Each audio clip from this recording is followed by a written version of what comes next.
I feel that egg freezing is not talked about as much because I feel like women maybe feel embarrassed. It gets me emotional because I feel like we think you're not married or you're not in a relationship, so you feel that maybe you're not enough.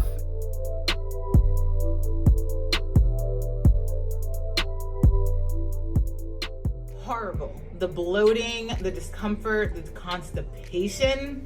Sorry if that's TMI. I wanted to document this whole process on my YouTube channel because I think it was important to have the conversation. Like, people didn't know about it. I know from my experience, I didn't know a ton about the actual experience. Whew, now it burns a little. I mean, I've always wanted kids, and I knew as I was getting older that was something really important to me. And so over the past couple years is when I started thinking about, egg freezing.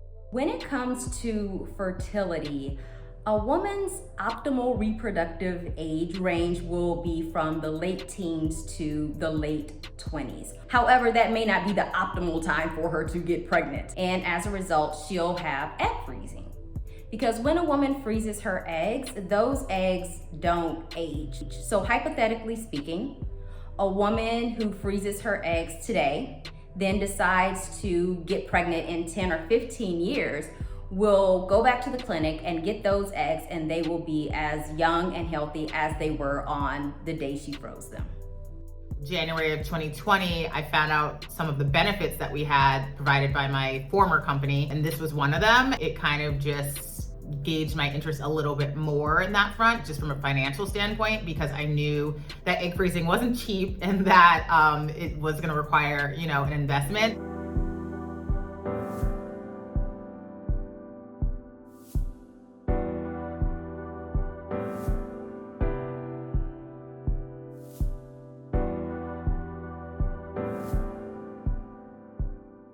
Two of the biggest reasons that people don't undergo egg freezing will be, number one, the cost. It can be very expensive for egg freezing. But another reason is just knowledge about it. Sometimes people move in groups and those particular groups don't talk about it. So it's not something that people think about as an option.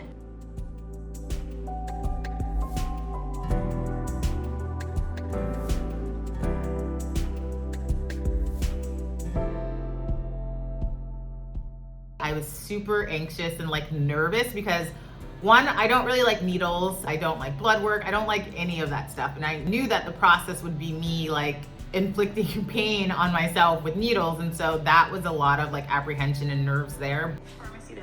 Done. Day one. Day one is done.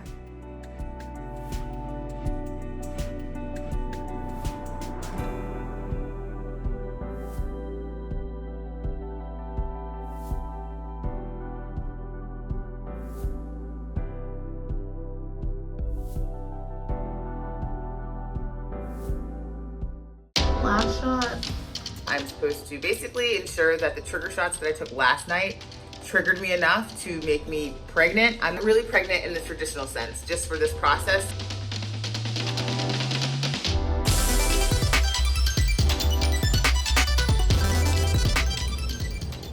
So it's really happening.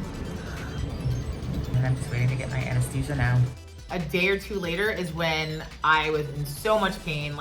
I was so bloated. I cannot suck in at all because it hurts. I got worried, and so I reached out to the nurse and said, inquired if this was normal because I was so uncomfortable. It is now 4 days after my egg retrieval, and to be honest, I am not feeling very good at all. I physically looked like I probably was a couple months pregnant and just felt it. And it was so uncomfortable for a good, I think almost a week. Not fun at all. My ovaries were inflamed inside, and that's really what it was because we had just retrieved all those eggs.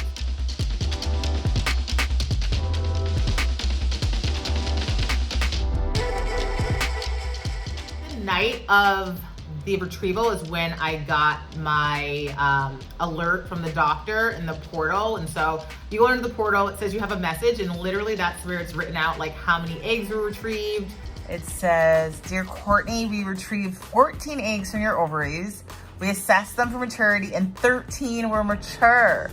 One thing that you want to make sure that you do to give yourself the best possible chance of a live birth in the future is to ask that clinic about the success rates with their egg freezing. So you want to be very particular about where you're having it done. And I would want women to have an honest conversation with themselves about just the probability of success in the future. And I would encourage them to make sure that they're okay with the fact that egg freezing is an excellent option, but it's not a guarantee. I think it's kind of a weight lifted off my shoulders that I have these as a backup. I might not even need them because I could always get pregnant naturally, but in the case, I don't get married or have kids until later in my 30s, I have these as a backup plan to ensure like a more stronger possibility of getting pregnant. It's definitely something that I'm going to share with the guys that I'm dating seriously, because I think it's important, and I don't think there's any shame at all in the fact that I froze my eggs.